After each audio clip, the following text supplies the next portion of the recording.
Gym को ही देख लो आप। हमने कि उसकी बहन एक अमीर आदमी के घर पे रह रही है, देखा तुमने, उसे कोई फर्क नहीं पड़ा। हाँ, यकीन नहीं किया। कहा कि शरीफ आदमी पे बहुतान लगा रहे हो। मुझसे ही नाराज हो गया। सोच रहा हूं कि नसरीन से वो डॉक्यूमेंट्स कैसे वापस लूं। नसरीन को पैसे दे दो और वो सारे दस्तावेजात ले लो। कौन से पैसे यार, पहले ही बहुत पैसे लुटा चुका हूं, अब तो बिल्कुल खाली हो गया हूं मैं। धमकी दो फिर। धमकी दूं उसे? किस बात की धमकी दूं उसे? जुनेद की जो माँ है ना, वो सबको बता रही है कि उसका बेटा नसरीन की वजह से जेल गया था। तो फिर नसरीन का इस बात से क्या ताल्लुक बनता है? नसरीन जुनेद की दोस्त थी।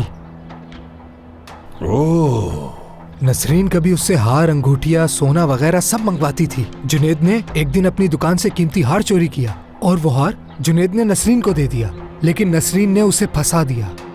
ओह, ये लड़की तो मेरी सोच से ज्यादा चालाक है। हाँ, और तुम उससे शादी करना चाहते थे।